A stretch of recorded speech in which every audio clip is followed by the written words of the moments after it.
Hello दोस्तों, कैसे हो सभी। तो स्वागत है आपका हमारे चैनल यू एवीजी के ट्रिक पर। तो आज एक नया टॉपिक लेकर आए हैं संविधान का, और इसमें हम बात करेंगे राष्ट्रपति की। इसमें हम बात करेंगे राष्ट्रपति के अधिकारों की, राष्ट्रपति के शक्तियों की, निर्वाचन की। महत्वपूर्ण 35 क्वेश्चन लेके आए हूँ दोस्तों, उनकी बात करेंगे इस वीडियो में। तो स्टार्ट करते हैं क्वेश्चन नंबर 1 से। हमारा पहला क्वेश्चन है, राष्ट्रपति राज्यसभा के लिए कितने सदस्यों का मनोनयन करता है? 2 सदस्यों का, 12 सदस्यों का, 10 सदस्यों का, या फिर 14 सदस्यों का?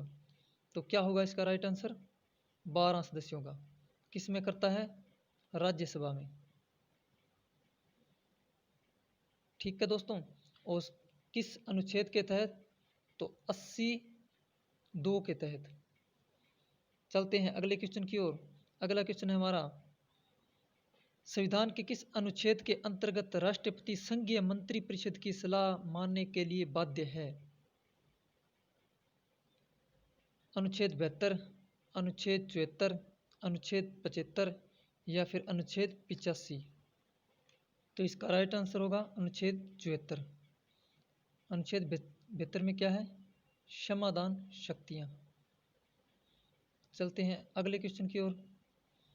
अगला क्वेश्चन है हमारा कि एक व्यक्ति राष्ट्रपति पद के लिए अधिकतम कितनी बार निर्वाचित हो सकता है?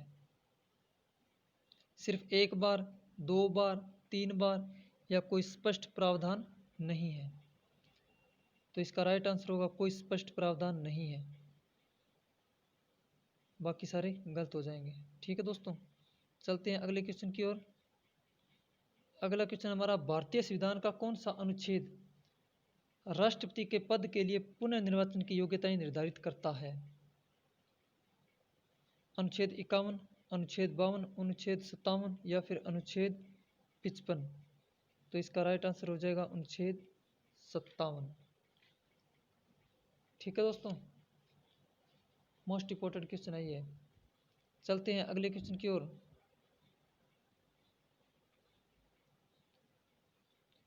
सबसे लंबे समय तक भारत के राष्ट्रपति रहे? डॉक्टर राजेंद्र प्रसाद, डॉक्टर जाकिर हुसैन, वीवी गिरी, या फिर डॉक्टर सर्वपल्ली राधाकृष्णन? तो क्या होगा इसका राइट आंसर? तो इसका राइट आंसर होगा राजेंद्र प्रसाद। ठीक है दोस्तों, राजेंद्र प्रसाद भारत के प्रथम राष्ट्रपति थे, और प्रथम मुस्लिम राष्ट्रपति जाकिर हुसैन थे, और वीवी गिरी वे थे जिन्होंने जिन्होंने कार्यवाहक राष्ट्रपति, उपराष्ट्रपति एवं निर्वाचित राष्ट्रपति तीनों पदों पर कार्य किया था। ठीक है दोस्तों, और सर्वपल्ली राधाकृष्णन ये भारत के प्रथम गैर राजनीतिक व दार्शनिक राष्ट्रपति थे, और राष्ट्रपति बनने से पहले इन्हें भारत रत्न मिल गया था 1954 में। चलते हैं अगले क्वेश्चन की ओर। भारत का राष्ट्रपति राज्य का प्रधान होता है, राज्य का प्रधान नहीं होता है, केवल सरकार का प्रधान होता है, राज्य और सरकार दोनों का प्रधान होता है? तो इसका राइट आंसर होगा राज्य का प्रधान होता है। किसका? राज्य का। चलते हैं अगले क्वेश्चन की ओर। भारत एक गणतंत्र है, गणतंत्र का मतलब क्या है? मोस्ट इंपोर्टेंट है दोस्तों। वह दिन जब भारत स्वतंत्र हुआ। शासक राजा या रानी होती है। शासक राजा या रानी का सीधे वंशज होता है। राज्य का प्रमुख उसके लोगों द्वारा परोक्ष रूप से चुना जाता है। तो क्या होगा इसका राइट आंसर? तो इसका राइट आंसर होगा राज्य का प्रमुख उसके लोगों द्वारा परोक्ष रूप से चुना जाता है, न कि वंशानुगत होता है, जनता द्वारा चुना जाता है। चलते हैं अगले क्वेश्चन की ओर। राष्ट्रपति पर महाभियोग की प्रक्रिया किस देश के सिद्धांत से ली गई है? जापान, अमेरिका, पूर्व सोवियत संघ, आयरलैंड? तो क्या होगा इसका राइट आंसर? एक तो यह कि राष्ट्रपति को हटाने की प्रक्रिया क्या कहलाती है? महाभियोग। ठीक है दोस्तों, और यह किस देश से ली गई है? तो यह ली गई है अमेरिका से, अमेरिका देश से ली गई है। अनुच्छेद कौन सा है? अनुच्छेद 61। 61 के अधीन महाभियोग प्रक्रिया के दौरान राष्ट्रपति को हटाया जा सकता है। इसके 3 चरण होते हैं, पहला संकल्प, दूसरा संकल्प पारित और तीसरा महाभियोग। चलते हैं अगले क्वेश्चन की ओर। अगला क्वेश्चन हमारा कि संविधान के किस अनुच्छेद में राष्ट्रपति पर महाभियोग की प्रक्रिया का उल्लेख है?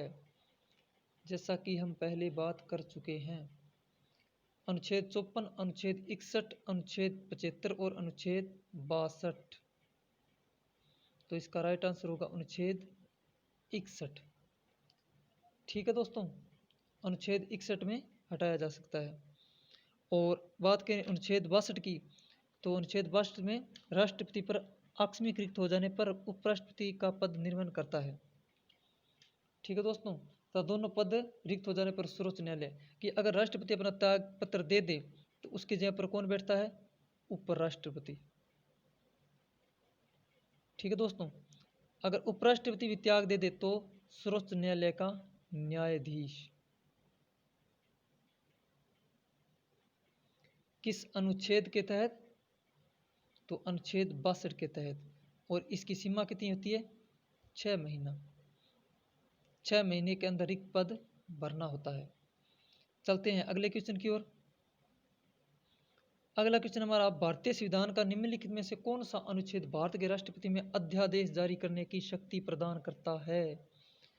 अनुच्छेद 78, अनुच्छेद 74, अनुच्छेद 1, 2, 4 ब्रैकेट 2 और अनुच्छेद 1, 2, 3। तो क्या होगा इसका राइट आंसर? तो इसका राइट आंसर होगा 1, 2, 3। ठीक है दोस्तों, अनुच्छेद 123 के तहत राष्ट्रपति अध्यादेश जारी कर सकता है। चलते हैं अगले क्वेश्चन की ओर।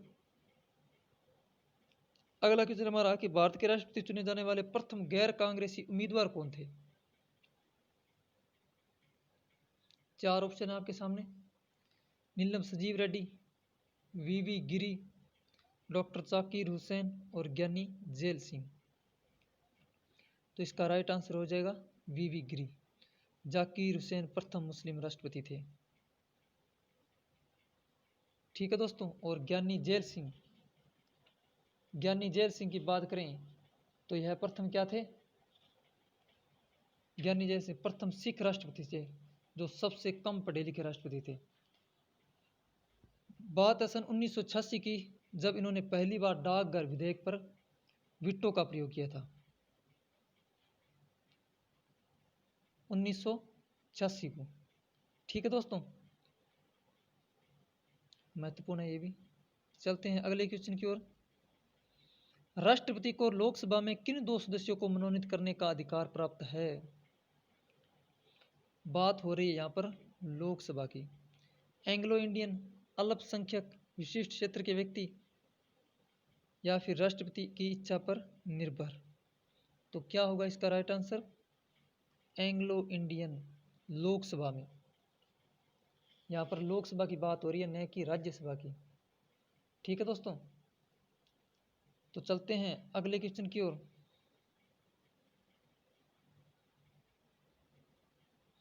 राष्ट्रपति लोकसभा को भंग कर सकता है लोकसभा के अध्यक्ष की सलाह पर, उपराष्ट्रपति की सलाह पर, प्रधानमंत्री की सलाह पर या फिर सर्वोच्च न्यायालय के मुख्य न्यायाधीश की सलाह पर। तो क्या होगा इसका राइट आंसर? तो इसका राइट आंसर होगा प्रधानमंत्री की सलाह पर, न कि उपराष्ट्रपति, लोकसभा के अध्यक्ष या फिर सर्वोच्च न्यायालय के न्यायाधीश। चलते हैं अगले क्वेश्चन की ओर। अगला क्वेश्चन है कि किसी विधि के प्रश्न पर सर्वोच्च न्यायालय से परामर्श लेने का अधिकार किसको है? राष्ट्रपति को, प्रधानमंत्री को, किसी भी उच्च न्यायालय को, उपरोक्त सभी को। तो इसका राइट आंसर हो जाएगा केवल राष्ट्रपति को। क्या अधिकार है? सर्वोच्च न्यायालय से परामर्श लेने का। अगला क्वेश्चन है हमारा कि राष्ट्रपति द्वारा जारी एक अध्यादेश संसद के सत्र प्रारंभ होने के बाद कितने समय तक रखा जाना आवश्यक है? तो इसका राइट आंसर हो जाएगा 6 सप्ताह। देखते हैं अगला क्वेश्चन।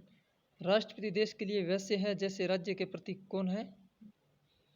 मुख्यमंत्री, राज्यपाल, लेफ्टिनेंट या फिर राज्य मंत्री। तो क्या होगा इसका राइट आंसर? राज्यपाल, न कि मुख्यमंत्री। कंफ्यूज करने वाला है दोस्तों क्वेश्चन। स्वतंत्र भारत के प्रथम राष्ट्रपति कौन थे? चार option, doctor Sarvepalli Radhakrishnan, doctor Rajendra Prasad, या फिर पंडित जवाहरलाल नेहरू, सरदार वल्लभ भाई पटेल। तो इसका राइट आंसर हो जाएगा डॉक्टर राजेंद्र प्रसाद। भारत के किस राष्ट्रपति की मृत्यु कार्यकाल पूरा करने से पहले ही हो गई थी? चार ऑप्शन है आपके सामने। तो पहला ऑप्शन है डॉक्टर सर्वपल्ली राधाकृष्णन, डॉक्टर राजेंद्र प्रसाद, वीवी गिरी, या फिर डॉक्टर जाकिर हुसैन। तो इसका राइट आंसर हो जाएगा डॉक्टर जाकिर हुसैन। और डॉक्टर जाकिर हुसैन कौन थे? पहले मुस्लिम राष्ट्रपति। ठीक है दोस्तों, प्रथम मुस्लिम राष्ट्रपति थे अल्पसंख्यक राष्ट्रपति, जिनकी मृत्यु हो गई थी 1969 में। चलते हैं अगले क्वेश्चन की ओर। राष्ट्रपति का निर्वाचन किस प्रकार से होता है? मनोनयन द्वारा, प्रत्यक्ष रूप से, अप्रत्यक्ष रूप से? कोई स्पष्ट प्रावधान नहीं है। तो इसका राइट आंसर हो जाएगा अप्रत्यक्ष रूप से, क्योंकि जनता इसमें वोटिंग नहीं करती है। जनता द्वारा चुने हुए प्रतिनिधि इसका वोट करते हैं।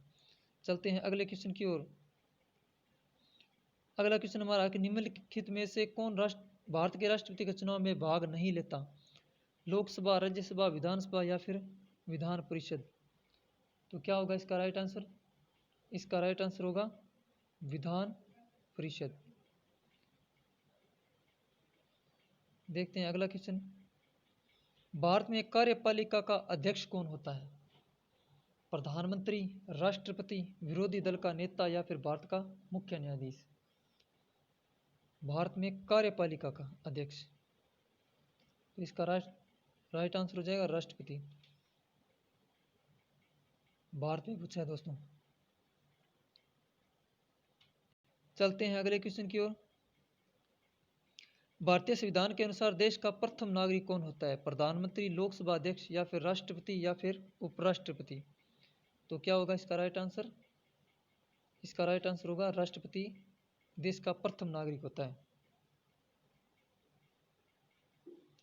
राष्ट्रपति के निर्वाचन से संबंधित उत्पन्न विवाद का निपटारा किसके द्वारा किया जाता है? सर्वोच्च न्यायालय द्वारा, निर्वाचन आयोग, उपराष्ट्रपति, या फिर संसद? तो इसका राइट आंसर हो जाएगा सर्वोच्च न्यायालय द्वारा विवाद सुलझाया जाता है राष्ट्रपति से रिलेटेड। चलते हैं अगले क्वेश्चन की ओर। अगला क्वेश्चन है भारत की प्रथम महिला राष्ट्रपति कौन है? Most important question. प्रथम महिला बतानी है दोस्तों। तो चार ऑप्शन है आपके सामने। इंदिरा गांधी, प्रतिभा सिंह पाटिल, मीरा कुमार, सरोजनी नायडू। तो इसका राइट आंसर हो जाएगा प्रतिभा सिंह पाटिल। एशिया की प्रथम महिला राष्ट्रपति श्रीलंका की चंद्रा कुमारी तुंगे थी, और भारत की प्रथम महिला राष्ट्रपति कौन थी? प्रतिभा सिंह पाटिल। और ये सबसे अधिक क्षमादान देने वाली राष्ट्रपति भी कहलाई जाती है। सबसे अधिक क्षमादान कौन से अनुच्छेद के द्वारा? अनुच्छेद 72 के द्वारा सबसे ज्यादा क्षमादान इन्होंने दिया है। अगला क्वेश्चन देखते हैं। भारत के राष्ट्रपति बनने के लिए उम्मीदवार की न्यूनतम आयु कितनी होनी चाहिए? चार ऑप्शन, 25 वर्ष, 30 वर्ष, 35 वर्ष, या 40 वर्ष। तो इसका राइट आंसर हो जाएगा 35 वर्ष। राष्ट्रपति अपना त्याग पत्र किसे सौंपता है? Very very most important. Bharat के प्रधानमंत्री को, भारत के उपराष्ट्रपति को, लोकसभा अध्यक्ष को, या फिर भारत के मुख्य न्यायाधीश को? तो यह अपना त्याग पत्र सौंपता है भारत के उपराष्ट्रपति को। भारतीय सशस्त्र सेनाओं का सर्वोच्च कमांडर कौन होता है? रक्षा मंत्री, गृह मंत्री, प्रधानमंत्री, या फिर राष्ट्रपति? तो इसका राइट आंसर हो जाएगा राष्ट्रपति। तीनों दलों का, तीनों जो सशस्त्र बल हैं उनका कमांडर कौन होता है? राष्ट्रपति। चलते हैं अगले क्वेश्चन की ओर। तो अगला क्वेश्चन हमारा, एकमात्र भारतीय राष्ट्रपति थे जो निर्विरोध चुने गए थे? तो चार ऑप्शन आपके सामने। ज्ञानी जैल सिंह, वीवी गिरी, या फिर डॉक्टर जाकिर हुसैन, या फिर नीलम संजीव रेड्डी? तो क्या होगा इसका राइट आंसर? नीलम संजीव रेड्डी, जो कि निर्विरोध चुने गए थे। ठीक है दोस्तों, कौन चुने गए थे निर्विरोध? नीलम संजीव रेड्डी। 44वां संविधान संशोधन 1978, 44वां संविधान संशोधन 1978 इन्हीं के समय हुआ था, और ये एक बार हार गए थे और दूसरी बार निर्विरोध चुने गए थे। ठीक है दोस्तों, सबसे कम आयु के राष्ट्रपति थे जो निर्विरोध चुने गए थे। चलते हैं अगले क्वेश्चन की ओर। संघ की कार्यपालिका शक्ति किस में निहित होती है? राष्ट्रपति में, प्रधानमंत्री में, मंत्रिपरिषद में या फिर संसद में? तो इसका राइट आंसर हो जाएगा राष्ट्रपति में। अगला क्वेश्चन देखते हैं। भारतीय संविधान का कौन सा अनुच्छेद राष्ट्रपति को उच्चतम न्यायालय से परामर्श करने की शक्ति प्रदान करता है? अनुच्छेद 32, 129, 143 या फिर 132? तो इसका राइट आंसर हो जाएगा अनुच्छेद 143। चलते हैं अगले क्वेश्चन की ओर। राष्ट्रपति राज्यपाल की नियुक्ति में किसकी सलाह लेता है? मुख्यमंत्री की, उच्च न्यायालय के मुख्य न्यायाधीश की, प्रधानमंत्री की या फिर मुख्य न्यायाधीश की? तो यह सलाह लेता है उच्च न्यायालय के मुख्य न्यायाधीश की। अगला क्वेश्चन देखते हैं। राष्ट्रपति के चुनाव का निर्णय कौन करता है? सर्वोच्च न्यायालय, मंत्रिपरिषद, संसद या फिर लोकसभा और राज्यसभा? तो इसका राइट आंसर हो जाएगा सर्वोच्च न्यायालय, जो राष्ट्रपति के चुनाव का निर्णय करता है। अगला क्वेश्चन है हमारा, निम्नलिखित में से कौन लगातार 2 बार राष्ट्रपति रहे थे?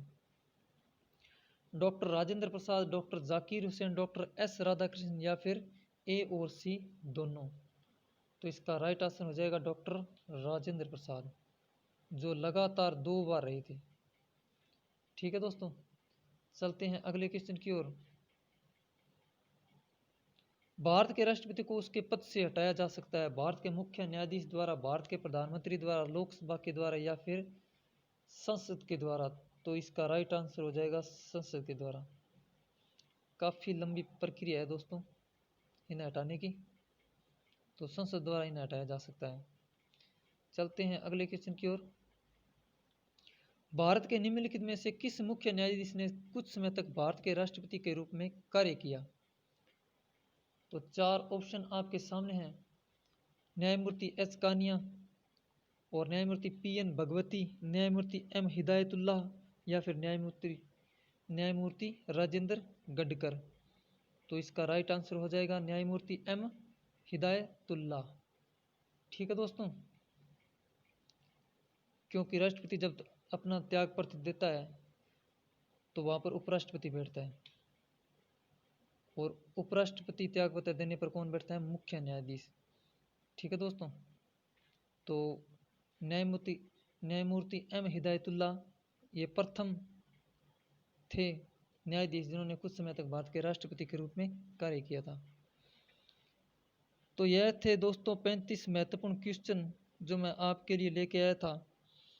तो यह टॉपिक बहुत ही महत्वपूर्ण है दोस्तों आने वाले एग्ज़ाम के लिए। तो कैसा लगा आपको यह वीडियो? अगर वीडियो पसंद आया हो तो लाइक ज़रूर करना और मेरे चैनल को सब्सक्राइब भी ज़रूर करना। संविधान के कुछ महत्वपूर्ण टॉपिक और भी मैं लेकर आऊँगा, तो हमारे चैनल को सब्सक्राइब करें और बेल आइकन को प्रेस करें। वीडियो देखने के लिए धन्यवाद दोस्तों।